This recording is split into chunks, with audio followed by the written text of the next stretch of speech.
friends and brothers. Thank you for joining us tonight, and we're extremely excited to have our friend, our colleague, our one of our mentors with the officer leadership and with the Committee on Education for the Grand Lodge of Texas.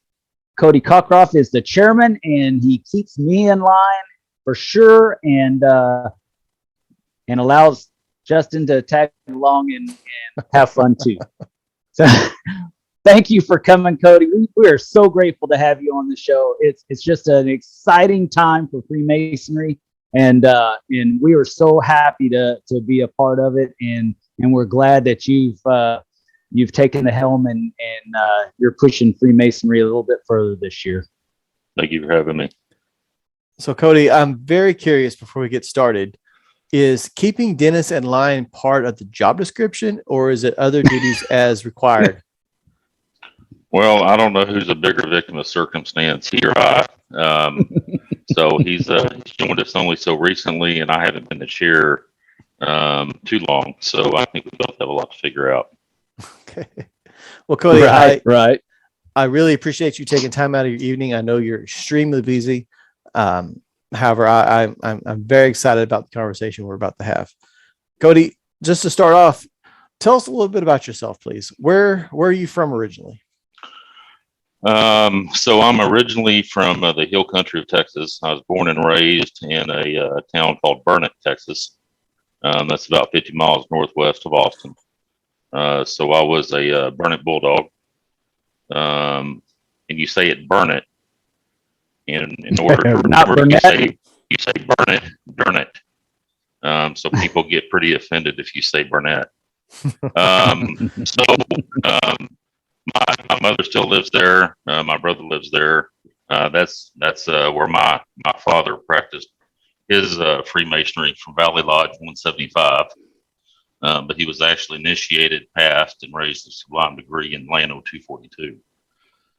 So after Burnett, I went to Agony Land, and that's where I got my civil engineering degree. I specialized in geotechnical and structural engineering. Left there, practiced structural engineering, commercial structural engineering in Dallas for about 3 years.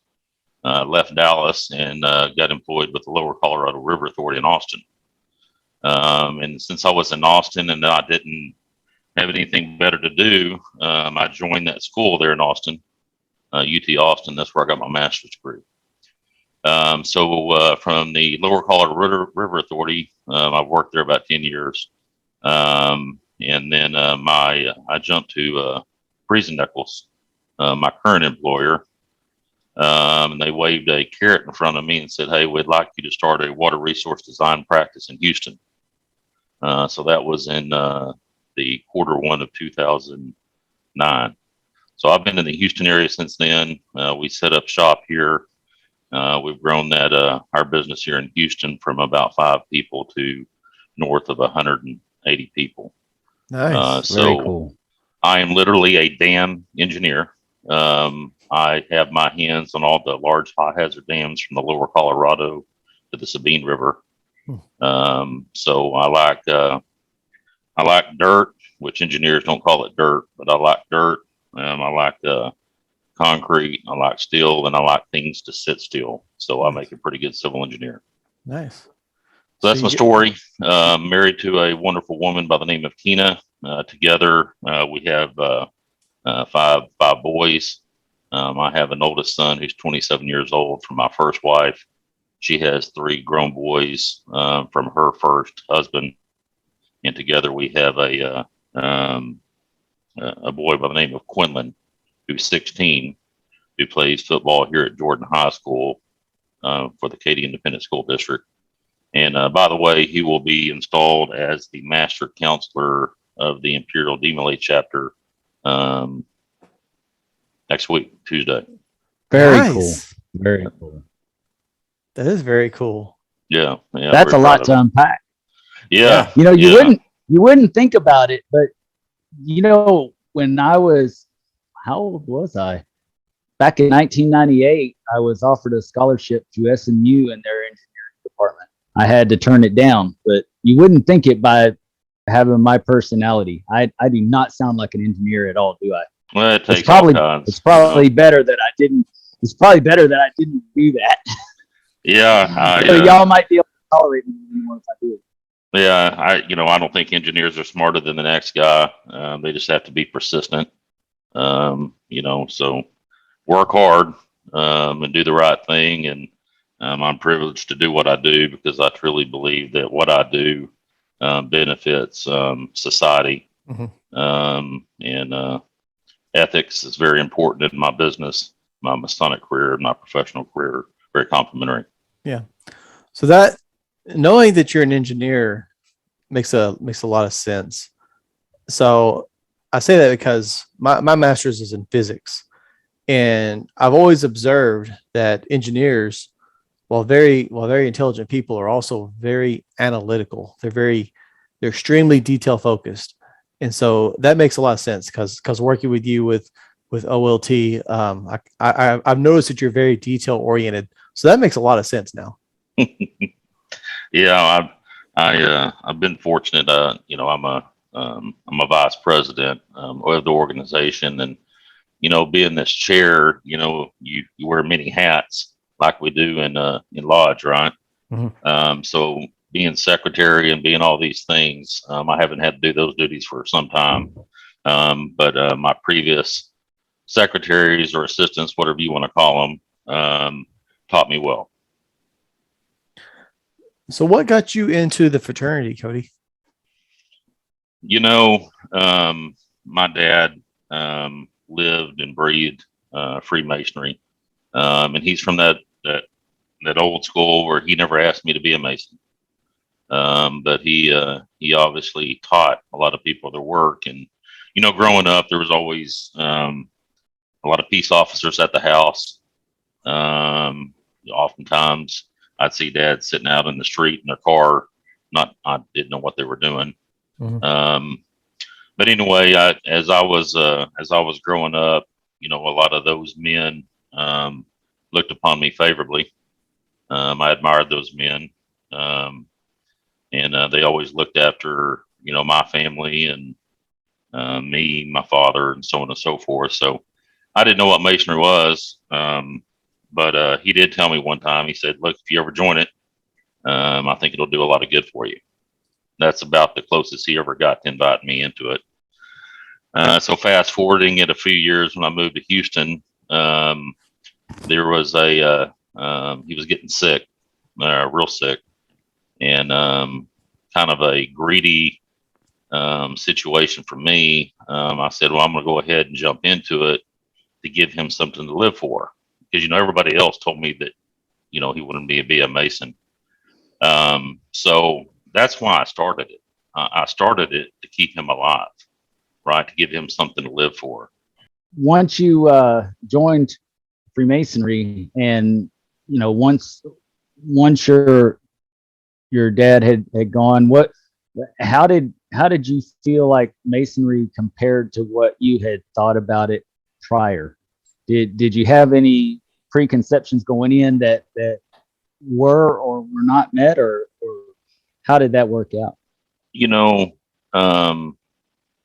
I don't know if it met my expectations. I don't know if it underserved or exceeded my expectations. Whatever I do, I'm going to give it my best. And my expectation is that organization is going to give me its best. And there's times that it will, and there's times that I can't. So in truth, I think in combination, it being mutually inclusive, I would say that I'm satisfied in my decision. And I think that I do provide value to the organization. And I can tell you both, and whoever listens or watches this, if there ever comes a day that I don't believe I am, then I'll step out. Right. So I'm satisfied, but I didn't really have expectations. But I can tell you, if I do anything, I'm going to jump in with 2 feet. Yeah. That's just how I am. I mean, that's why I'm so pretty now, because I can take a pretty good butt kicking. Yeah. So I think that's how all three of us are. yeah. We go all in once we do something. Absolutely, you have to in life. Yeah. You only get one go around. You might as well make it the best you can absolutely make it. Well, and Yeah. the way I look at it, obviously I'm an engineer. I'm not an artist, but there is a quote that I oftentimes refer back to, and it's by Michelangelo, and it basically says, the danger for most of us is not that we aim too high and miss our target, but we aim too low and achieve the mark. And I think Yes, absolutely. From a Masonic perspective, I think that we as Masons, the two of you don't make me a better Mason. There's not a Mason that makes me a better Mason. My family makes me a better Mason, but I do look to you and all Texas Masons and Masons worldwide to hold me accountable, for my passions and my actions. Love it. Accountability is very important. Yes, sir. And with that thought, in saying that you expect Masons to hold you accountable, that's saying also that you're willing to accept that accountability. So, when there's been times that I've been slapped on the back of the head and said, why would you say something like that? Why would you do something like that? And, anybody who pushes the boundaries is gonna get that from time to time. I'm always trying to push the boundaries, and it's not that I'm trying to change things for the sake of change. I just think that we can be more exciting, more interesting, and whatnot sometimes. But anyways, and sometimes it's the shock factor, that gets people's juices flowing and gets them excited about something. We got to feel passion, right? So I've had my fair share of slaps on the back of the head saying, you idiot, what are you doing? And I take it and I accept it because I know that my brothers love me and they just want to see me succeed and they want the good things for me. That's the biggest thing is in my opinion, and I've said it before, brotherly love and affection and spreading the cement, it's an attitude. It's not an end result, it's an attitude. And you have to have the attitude that your brother is telling you something from the most sincere place, not the bad place. That's what makes it brotherly love and affection, because it's not how you present something, because you can't always make somebody happy with the way you present it, but the way you perceive it is a whole different story. Mm-hmm. You can take it in the best way or you can take it in the worst way, and you're either going to learn from it or you're just going to blow it off and not get anything from it. So my hat's off to you, because you touched on something so very dear to me in saying that accountability, because in accountability, you have to be willing to accept it as well. Yeah. Agreed. But you never took your hat off, Dennis. You said hats off to you. You never took your hat off. What a phony. What a big faker. I'm making a statement, buddy. This is a fashion statement. Oh, okay. Cody, where do you see the fraternity going in the next couple of decades?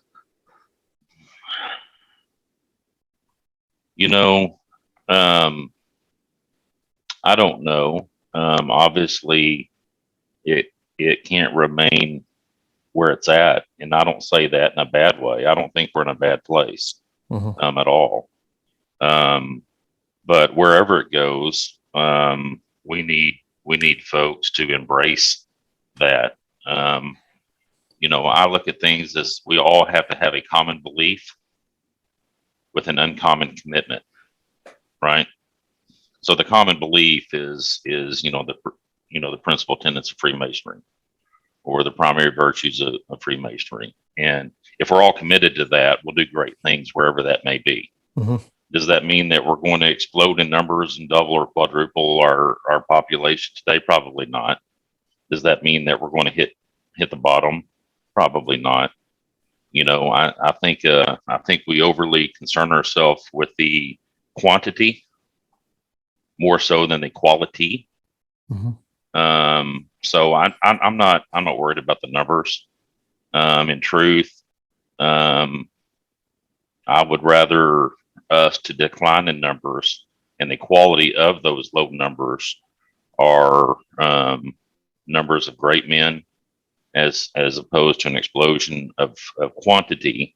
Yeah. of men that should have never been brought into the West door. I love that. So I think it's more important keeping the bad guys out than it is even keeping the good guys in. But with that being said, the numbers matter because of the financial machine that we are. It takes numbers or more numbers to satisfy the financial situation if we don't adjust the coefficients with the financial situation. Yeah. But that's a different story. The interesting thing about numbers, as far as the membership numbers go, and it's odd because as you were talking, I was thinking of all the people we've interviewed, no one is concerned about the numbers. No one's concerned about the membership numbers, but we keep hearing like we should be concerned. So as you're talking, I'm wondering where these guys are that are so worried about this, because it's no one that we're talking to. But if you take any lodge, and probably 99% of the lodges, if you could somehow get all their members to show up at the lodge, there wouldn't be sitting room. They couldn't hold everybody. So my point is most lodges don't have a membership problem. It's an attendance problem, and it's a financial problem. And you said something else that I really liked. It's a common belief, I think it is. With an uncommon commitment. With an uncommon commitment. And that is beautiful. If we all shared a common belief and we all had uncommon commitment to our fraternity, that would really set us apart. I love that. And, in truth, the things that we complain about today are the things that they complained about yesterday. And when I say yesterday, I'm talking about the 50s and the 60s. I mean, if you read some of that literature, they were having the same discussion. In fact, in the spring workshop book, the two of you helped me develop, the Briscoe Spring Workshop, and we got 3 papers going back from the 50s and 60s that speaks to the same things that we're complaining about today. Mm-hmm. And to take that in perspective, I call it the fulcrum, the Texas fulcrum. But 1963 was the first year that we observed a decline in membership. So if we take Freemasonry in Texas starting, in 1836, 1837, we say time equals 0 official Masons, and we rise up to 1963 being about 243 to 245,000 Masons. And then in a far less amount of time, we're currently now at about 64 to 65,000 Masons, right? And there's a lot of reasons for that, but I don't think it's a problem. I think it is what it is. So here's where I come with it. I will never try to focus on making anybody happy. Any member in any Blue Lodge I sit in, my focus is not to make them happy, but what I will focus my energy on is engagement and fulfillment. If I can satisfy them and I can fulfill them they themselves happiness. Yeah.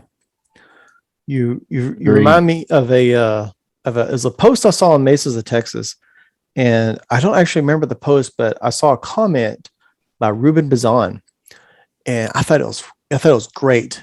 And he broke it down. There's 3 types of members of any organization. You have the core members that are active and they're just doing what needs to be done. They're just bulldozing through getting things taken care of. And then you have another chunk that want to help, are able to help, but you have to direct them. And then you have a large chunk, the majority, and those are the people that come around sparingly or are inactive, and they complain the most, and they have the loudest voice. They complain the loudest, so they're the ones that get all the attention. And that minority of brothers, the ones that are really leading, they focus all their attention on appeasing that vocal majority. Would really, we need to focus on the brothers that are showing up, that they just need direction.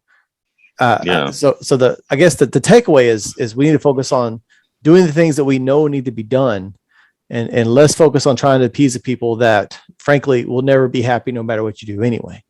Yeah, and I got two Aggie examples to that, and I say Aggie because it's a lot more simplistic than what you so elegantly described. But in Masonry and in other organizations, there's really three types of people. There's the ones that do, there's the ones that don't, and then there's the ones that don't know what the hell just happened, right? And then you take this on a model perspective. You think about a Venn diagram. So this is a lodge, or this is our fraternity. So the Venn diagram. So imagine a population, 100% population.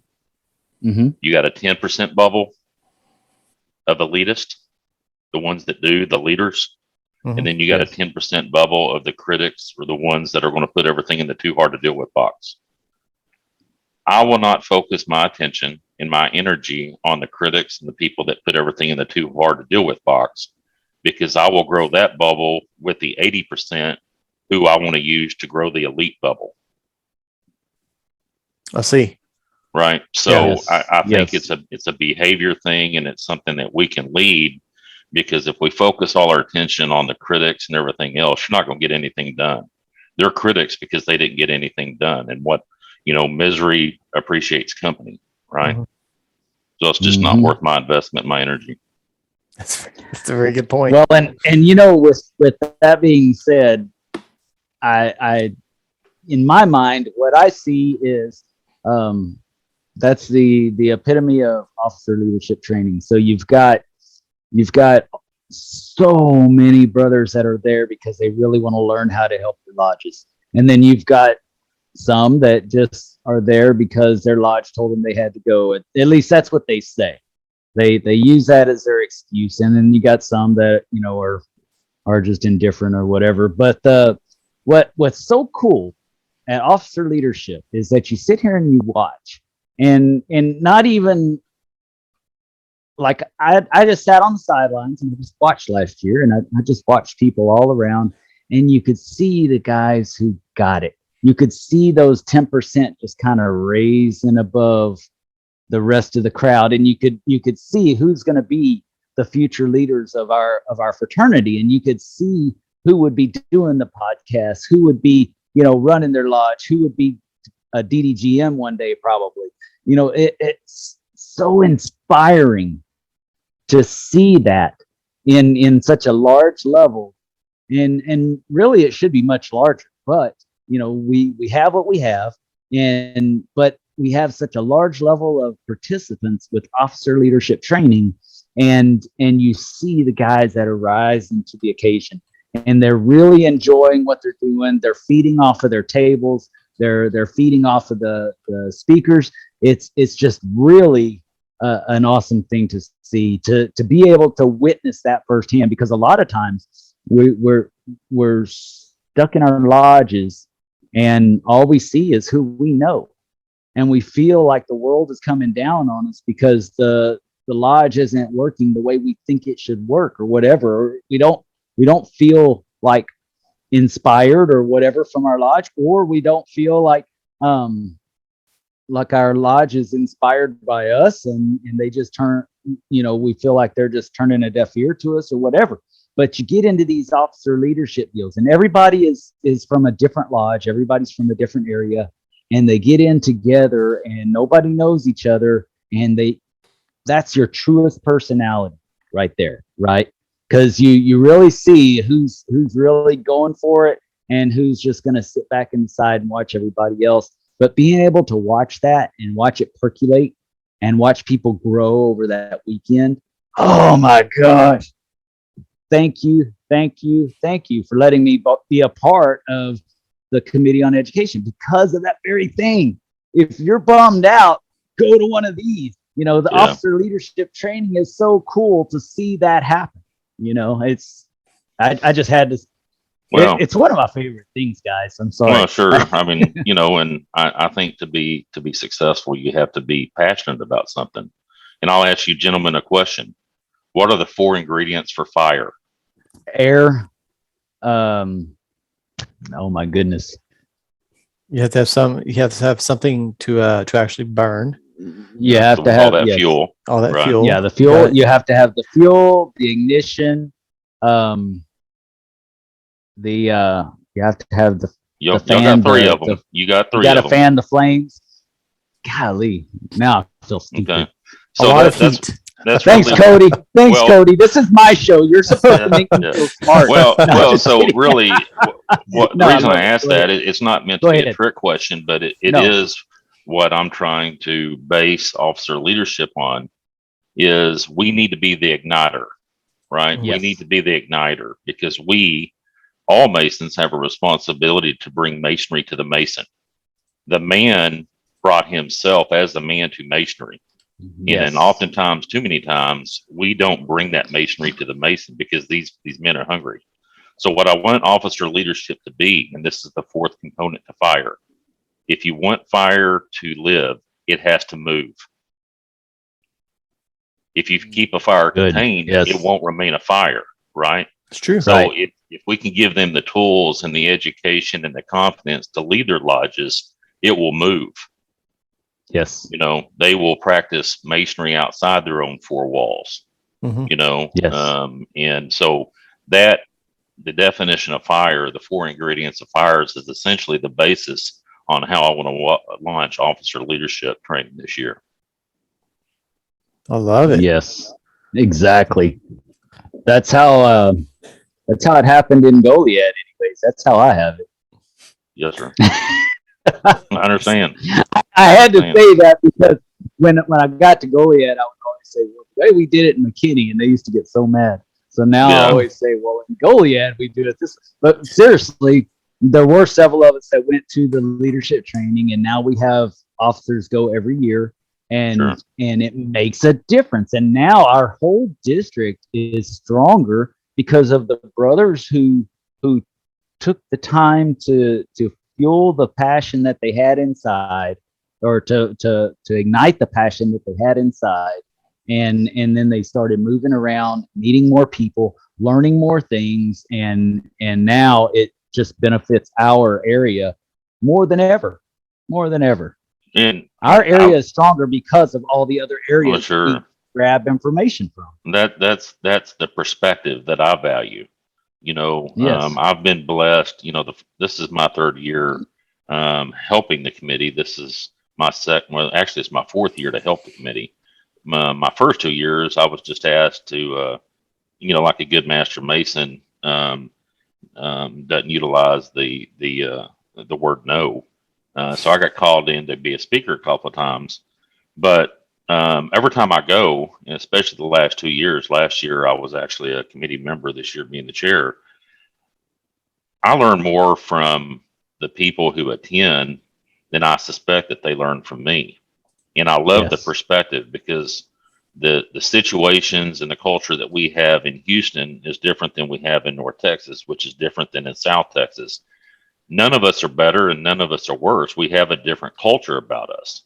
And you know, not everything fits the same way. But as Masons, being master geometricians, if we're told, we can do beautiful things. Yes.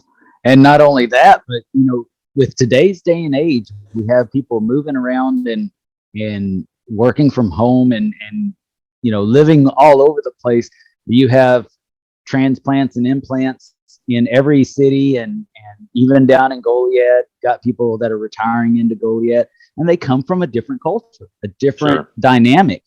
So when we go out and we learn from these other brothers with these different dynamics, we're able to visit with and attract and retain those brothers that have come into our areas as well. It works both ways. It Sure does. It's such a ebb and flow. It really is. It's really cool. So, Cody, tell us why you decided that you wanted to be involved with the education committee. You know, 3, 4, 5 years ago, hell, I can remember. I was the district education officer for Masonic District 108. And I really enjoyed it. You know, I'm a history buff anyway. I'm a ritualist. And what's always fascinated me is the words behind the words, right? I don't believe you can be a good ritualist if you don't understand the words behind the words. You might be a good Mason that can memorize things well, but if you don't understand the importance of those words, I don't think you can call yourself a ritualist. That's my opinion, and I don't expect everybody to agree to that opinion. But the reason I got involved on the leadership training or the committee on education, I got a phone call one night 4 years ago on a Thursday, and I think I was the district deputy grand master of my district, and got a phone call from Larry, and Larry said, "Look, a couple of our committee members can't make this meeting in Dallas tomorrow night. Could you come in and speak to it?" I said, "Well, give me what you want me to speak to, and I'll come up there to Dallas and I'll do it." So I did. I left Houston Friday afternoon, showed up there at the Hella Shrine, and I taught 201 that night. Wow. Now I will say I did not present the material that Larry provided me. I had to do it with my own spin. I didn't get away from what the message he wanted me to continue. But that night I actually was the night I met Sam Gibbons. And he approached me after that, and he said, "Hey, why don't we go to dinner?" So I met Sam for dinner, but I had to get back to Houston because I had 3 Master Masons degrees that I was doing that following morning in Richmond, Texas, starting at 8 o'clock. Wow.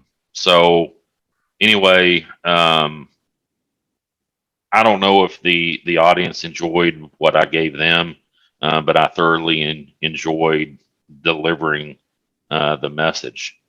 Then the following year, I was asked to actually teach the full 201 program for some reason. So I did that, and then last year is when I actually met Dennis and met some others, and I think we had a pretty successful program last year. And then about November, it's about Thanksgiving. This past year, I got a phone call from then Right Worshipful Billings, now our Grand Master, asked me if I would consider being the chairman of the committee. And in Masonry, it's not a good thing to say no. So I said, "Yes, sir, I'd be happy to do it." And so I did. But with my spin and some things, and Dennis, I think you can attest to this. Last year, we were kind of tinkering with some stuff. We did some things that was probably a lot different or even unorthodox than what's been done in the past, because I wanted to get a feel for what people were needing. And we did some things, and we had some pretty nice comments, or some things that people wanted to learn about. So that really is what induced me at Grand Lodge here in January to have that sign up table for people that wanted to volunteer, whether to help us with OLT or help us develop papers or help us to be speakers. There were 45 Masons that volunteered. Wow. And the reason I think that's important is because, we, the committee, work at the will and pleasure of the Grand Master, the trustees, and the Masons of Texas. So all we really are is a platform to get the message out there, to bring Masonry to the Mason. So it's not something I was aspired to do, Justin, to answer your question. It's just something that kind of fell in my lap. And it's something that I embraced. And it's like with anything else, you don't always get an opportunity. But what we hope for is that we have the discernment to recognize that opportunity and to have the knowledge base and have the tools so that we can respond favorably. Yes. So that's really why I am now the chairman. And I look at it as a servant leader, that Dennis doesn't work for me. I work for Dennis. Justin, we were Yes. pleasured to have you be a volunteer. I mean, you helped write a paper for our spring workshop. I worked for you. And I think collectively, all of us having a common belief, an uncommon commitment, we're going to do good things for the Grand Lodge of Texas. Mhm. Yes, I love it. absolutely. You know, I think about when Chris Williams, and I met Chris and Brad at officer leadership training, and they actually went on to become my two closest mentors. And Chris asked me to be on the education committee for the Scottish Rite down in San Antonio, and I embraced it wholeheartedly. And the very first thing he did was say, "Okay, and I want you to write a paper for me for the first newsletter." It's like, what? Write a paper? What? I just thought we got to sit and talk about, philosophical things. And so, anyways, the very first paper that I ever wrote for Freemasonry was called "Saying Yes to Freemasonry." And the whole idea was the fact that when it comes along, you've got to say yes, you've got to embrace it, and you have to want to be a moving part in this structure. You have to want to in order to be a successful Mason. Now, not everybody wants to do that, and that's okay. I mean, we've got guys that just want to sit on the sidelines, but even the guys that don't want to take a front stage or whatever and want to just cook the meal, they're a moving part.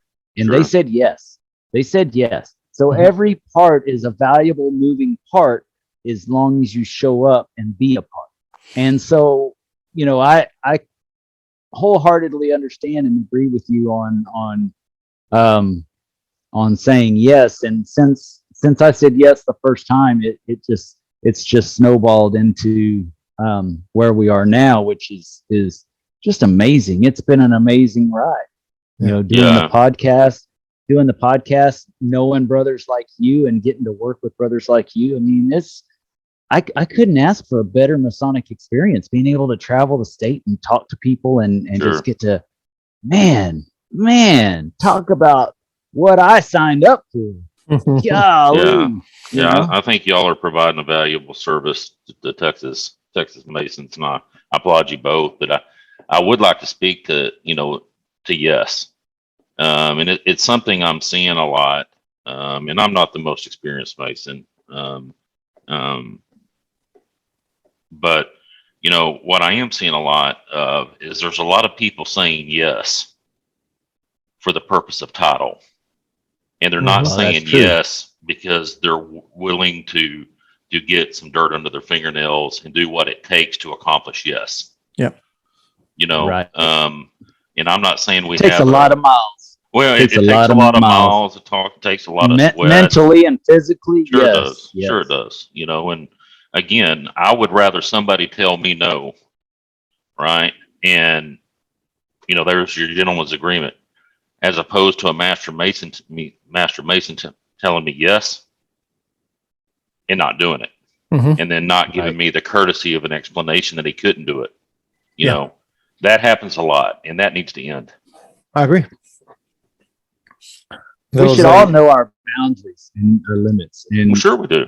It's okay to have them, so push them every once in a while, but it's okay to be able to say no every once in a while to something, so that you can achieve more with something else. Yeah, and there's only so much pushing you can do with a limp noodle up an incline made of sandpaper, right? I'm not going to even try to do it. One of the nice, I like that. It's always kind of jokingly said that the magic word of a master mason is no, and I get that. I get where people are coming from with that, but that doesn't open doors. And I think if someone approaches you for something, or if an opportunity presents itself, I'm not a big believer in coincidence. I think there's a reason everything crosses your path. And so I don't know, maybe it goes back to our conversation earlier about the different types of members of organizations, but if anything comes across my path, I'm inclined to say yes. And I know that there are a lot of people that will say no, but I think when you start saying no to a lot of things, you get it goes back to what you get, what you put into the fraternity. And if Sure. you're saying no to a lot of things, you're not putting a whole lot in, you're not going to get much out of it. Well, Or- if you say no because you can't give it your best, you should say no. Yes. But if you give somebody a yes, knowing dang well you can't do it, that's shameful. Mhm. You know, so Yes. I don't get my feelings hurt if somebody tells me no. I don't. In fact, I respect the man for it. Yeah. You know, but my God, when somebody tells me yes, especially if it's a master mason, that means something. Mm-hmm. Well, Absolutely. say your position as chairman of the community on education. If you're reaching out to somebody, it's because you need them to do something for the committee, to provide some type of value for it. And if they say yes and they end up not doing it, the committee suffers, and ultimately education across the state will suffer Well, in some way. that's. I mean, you know, it's one thing that the committee will suffer. It's another thing that the Masons of Texas suffers. Mhm. So, you know, as a committee member, I mean, all we are is a middleman. I mean, we're a platform, you know, a springboard or not. But yeah, it compromises a lot, and you know, it's just again common belief within common commitment. Mhm. If you've signed up to do something, whatever it may be, my God, you give it your best, and if you can't do it, say no. Yeah. And honorably Yes. bow out. I value that man. I don't want to use this as a bragging point or anything, but I had to say But you will. no. But I will. I had to say no to Most Worshipful because I've been committed for quite some time to give the presentation for AMD this coming weekend, and I won't be able to make it to Lubbock. And I actually looked to see if I could fly up there, and there weren't any flights available for me to take right after. And so I really did give it an effort, but I just couldn't do it. And I had already, committed this. And so sometimes you just have to say no. But on this on the other hand, when I talked to Most Worshipful Billings several years ago, I said, so let me know what did you do to get to where you are? I mean, what happened? And he said, well, it was a lot of planning, but I started off with little projects and did them well, and then I started getting bigger projects, and I did them well. And so you start with what you can first, and then you'll get more added to your plate, which we all see that. And sadly, sometimes it goes like when people are made district deputy or whatever, it's just because they need to fill a spot or what have you. Fortunately, this year I know that didn't happen. Grandmaster Billings was very intentional on who he picked and why he picked him. He, what an excellent model of a Grand Lodge, in my opinion. Not just that I'm one of them, but I heard it was because whatever. I don't know what district Goliad is, but I heard it was pretty slim pickings there. Yeah, he was second guessing himself on that one. But with that being said, the point that I was trying to get across, and thank you for messing me up. The point that I was trying to get across is that if somebody asks you to do something, they probably already see your ability to carry out that project to success. They probably already see that before they ever asked you. If they didn't want something done, they wouldn't have asked. So if you're being asked to do something, it's most likely, especially if it's on like a district level or a Grand Lodge level or something like that, it's because somebody sees something in you and values what you have to bring to the table. So it's one thing to be humble and committed to keeping humility in how you present yourself. It's a whole nother thing to take that too far and turn down opportunities because you don't want to seem like the guy that's going out for opportunities. You know, if somebody asks you, there's a reason for it, and you probably have the qualifications that they want for you to do that job. Yeah. It's not, once you get to a district and a Grand Lodge level, it's not like in the lodge where you pick the next guy that's in line to jump into the line. You're not picking the newest Master Mason to throw them into the line. It's not like that with Grand Lodge. They really care about so when Brad called you and asked you, Cody, to be chairman, there was a very specific reason, and he thought that you could do it to completion and that you would do it successfully. Otherwise, he wouldn't have asked you. So it's almost like, that would be an insult for you to say no at that type of level. Well, really. I agree. God didn't create us equally, right? God created us uniquely, uniquely to act and behave industrially. Yes. We're made to work. We're made to move. Yeah. Yes. So to your point, yeah, it's if somebody's asking you to do something, it's an our situation. It's not a my thing. There's my and I is being used a little bit too much today. It's an our thing. Masonry was created by man for the benefit of man. Yes. It's personal, and we should all take it personally.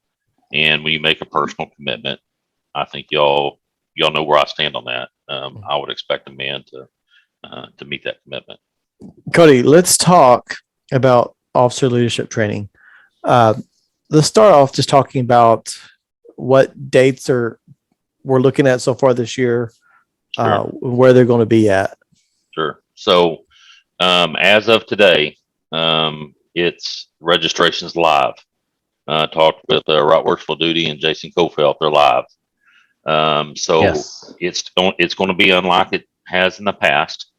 If a man is desirous to go, he will or he will not, nor will he ask his secretary to fill out that paperwork and send in a check. Everything's got to be done on Grandview. You can access it through your portal. Why is that important? Because I don't want to deal with money, right? Dennis and I and Justin, I know you're going to help us. We're going to be focusing on developing the program. The biggest benefit here is because it's going to be done on Grandview, each man's Masonic record is going to be automatically updated.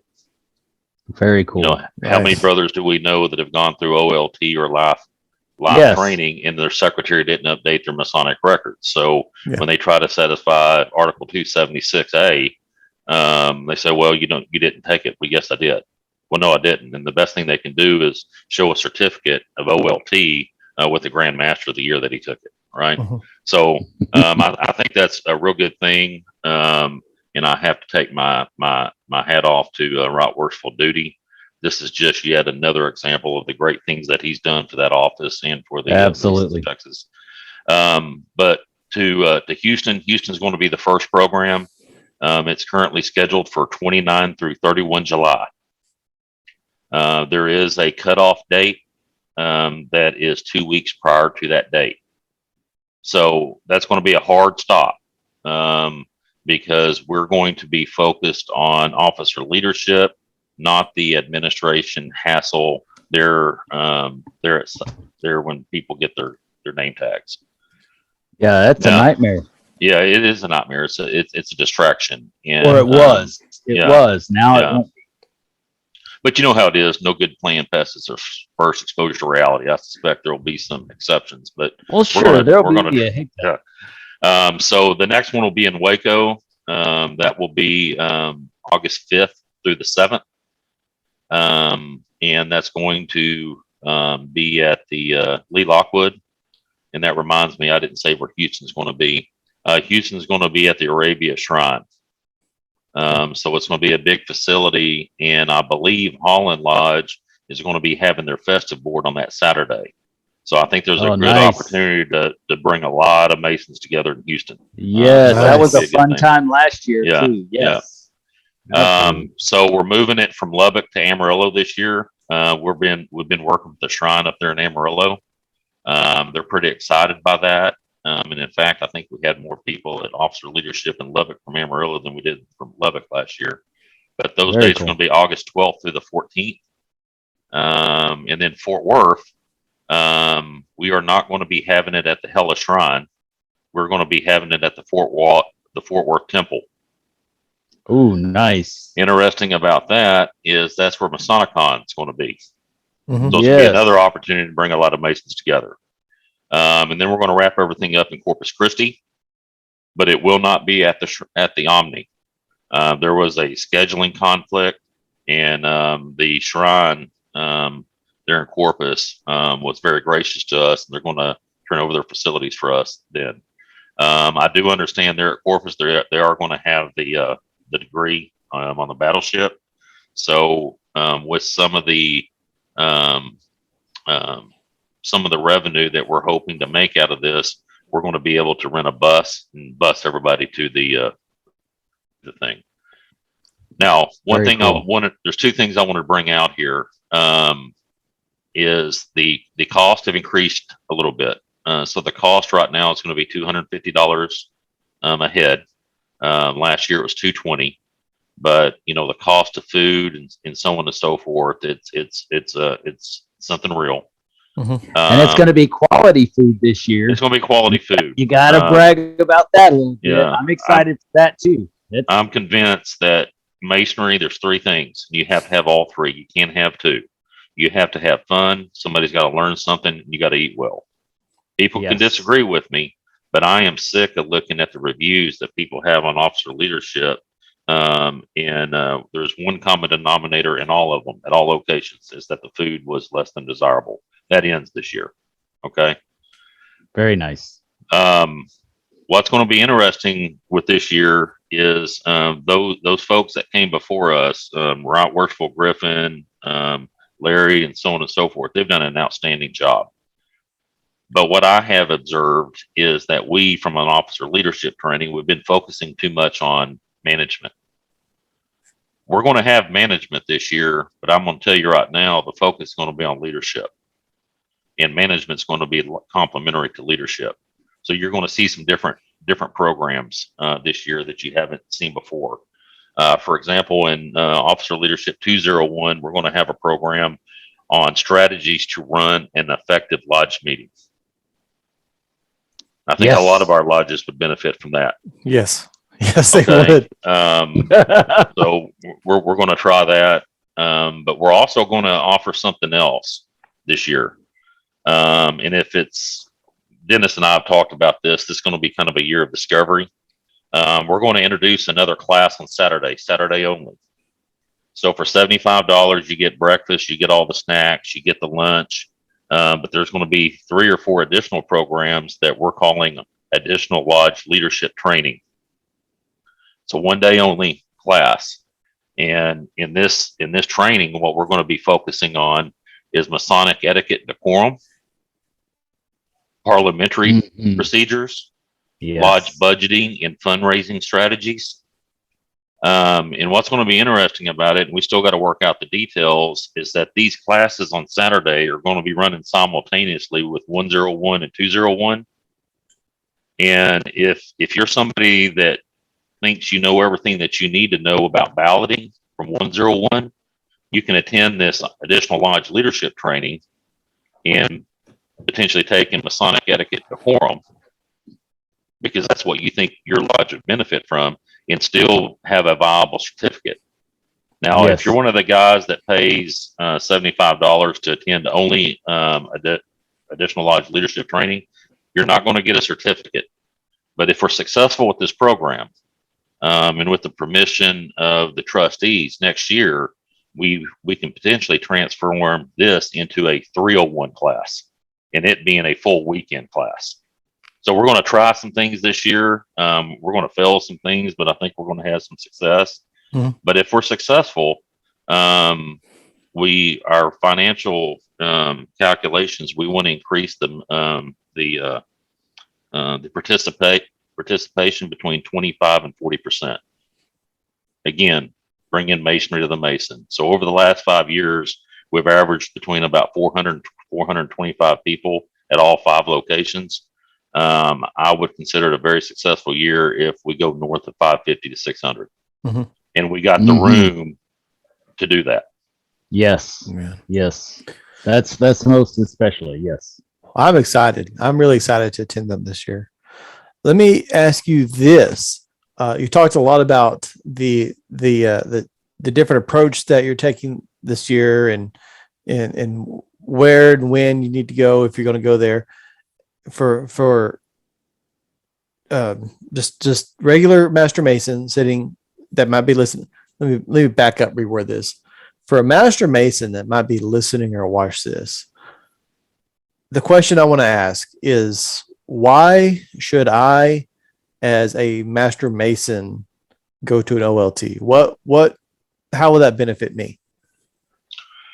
Well, I think we're all seeking light. I think we are all obligated to pursue light.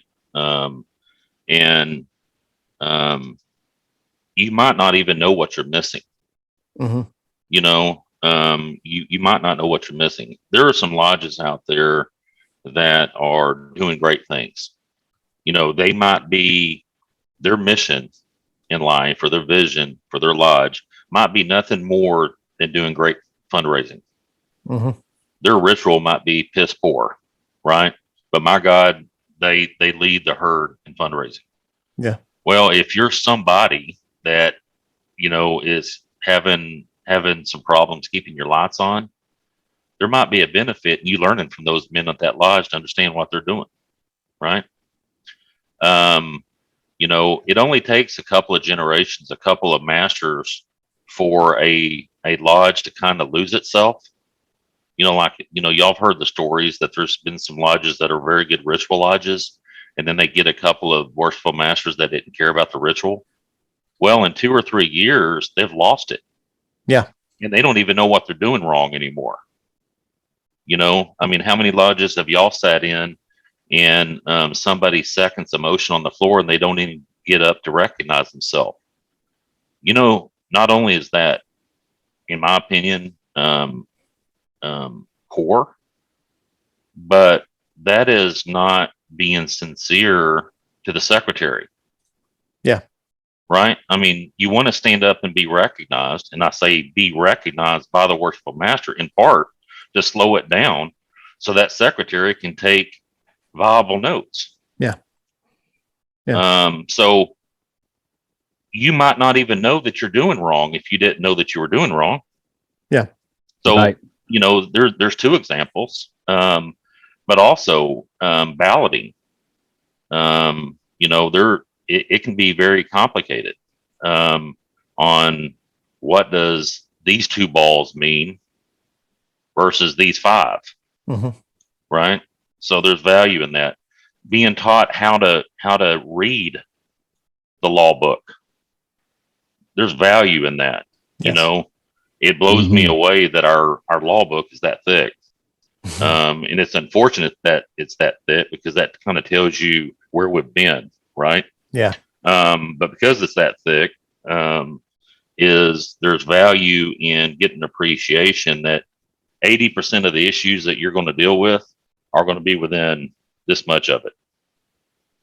So learning how to bookmark that, I think there's value, especially when you're a senior officer in a lodge and you're leading your lodge. So, and then have a good time in fellowship, right? A lot of our guys don't get out of our own 4 lodges, our own 4 walls. Mm-hmm. Masonry does in fact exist beyond our 4 walls. And I'm gonna give you some interesting statistics because I do appreciate history. Has either one of y'all read anything on Genghis Khan? Yes. No, He's- I watched well, the Netflix series. I don't know Okay, how. well he was a Probably pretty wasn't very interesting accurate. dude, but interestingly enough, he and his 2 successors is what created the Mongolian Empire, right?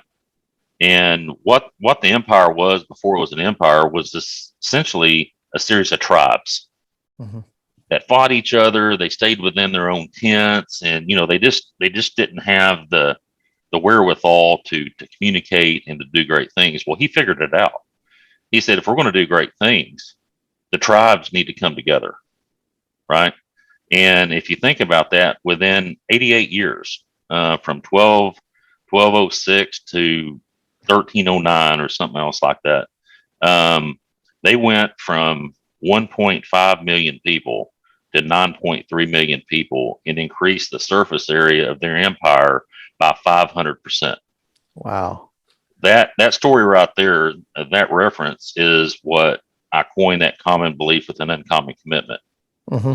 We can do great things if we're all headed in the right direction, right? Right. Wow. So that's where I look at masonry, and that's where I look at this officer leadership training. It is an opportunity for every man to get outside his own four walls, to get perspective, to teach and to learn, Mhm. to fellowship, to eat well, and have fun. Nice. Yeah, that's great. I really like that analogy with Genghis Khan. I just wanted to play devil's advocate just for those brothers that might be listening and really wondering where the value is for them. But I think you hit the nail on the head when you said they don't know what they're missing out. They really don't know what they don't know until they go. It's easy to sit in your own lodge or just visit lodges in your own district and think that you're doing everything right. Like there's nothing else to it. But when you actually start traveling, especially when you travel to events like this that are focused on presenting education to the brothers, I will say that every brother that goes, if you actually go with a receptive attitude and a desire to learn, you'll get something from it. Sure. Every brother, even if you've gone 10 times before, you're going to get something of value from it. So that was I'd like to expand on that a little bit as well. And let's take it from this perspective that so when in growing up in my professional life, before I retired down here, semi-retired with my properties in AT&T, I used to build transmissions. I started out as a mop boy and worked my way up and learned how to build them, and then ended up owning 3 transmission shops in North Texas. Mm-hmm. And in that process, my training was not just hands-on, but it was also, I was in the trenches every day, but on the weekends, I would go to the classes that taught us the newest fixes, the newest technology that was going on with transmissions. And then I also, on this side, I also went to every Zig Ziglar motivational speaker that I could, every sales and organization speaker I could go to, so that I could fine tune my art, fine tune my craft. Yeah. And I was very, very successful. I was one of the top transmission builders at the time, and had 3 of the most respected transmission shops in North Texas. And however, all that experience did not teach me how to run a lodge. It didn't teach me how to herd the cats of a volunteer society. Mm-hmm. That's, and I say it like that just because I'm in Goliad and we talk like that. But to deal with brothers that are there on their own account, they don't have to be there. They're not getting paid, to be there. So you have to get the buy-in. You have to get you have to kind of have a good structured vision for them to follow. If you're going to have anybody, actively participate, you have to have a good vision and a some type of a plan to get to that vision. Yeah. And then you have people that are willing to follow and even lead for you to go into the future. So officer leadership training teaches me all the ins and outs of lodge. And I can't learn that in just one session either. I went to the very first one, and I went to the 101 and the 201 the first year I went, and I haven't missed one since. Yeah. I can't stop. I'm a fly on the wall. And, Sure. and I just have to be a part because I have to I never feel like I'm there. Yeah. So I want to keep sharpening myself. Mhm. And now I'm moving forward with you guys because I really want to learn from the other people that are out there as well. I mean, there's so many different dynamics. And with the new potentially 301 session, that is so awesome because a lodge, if they're sending their master, it would be an excellent situation to where they could have a past masters meeting before before sending them, and then they could figure out what they need to learn for their lodge, where their shortcomings are, and what they could do to take it further. So I think it's an excellent time for people to have their past masters meeting and feed them a dinner and just talk about where the needs of the lodge are. And what I'd like to do, talking about vision, it reminds me of Proverbs 29:18, where there is no vision, people perish, right? A lot of people don't know how to set a mission statement or a vision, so let's empower them to be able to do that. So what we want to do is teach people how to perform a SWOT analysis, a strength, weakness, opportunities, and threats to their own lodge, right? Teach them how to do that. Encourage the junior and senior deacon to come to this thing, because in truth, if those folks are learning how to do this, a guy should take 201 when he's a senior warden, not when he's a sitting worshipful master. And I'll go as far as to say that a senior deacon should have his year about 85 to 90% planned out before he leaves the north, because he needs those 2 years to basically do the finite things to be an effective worshipful master. I love it.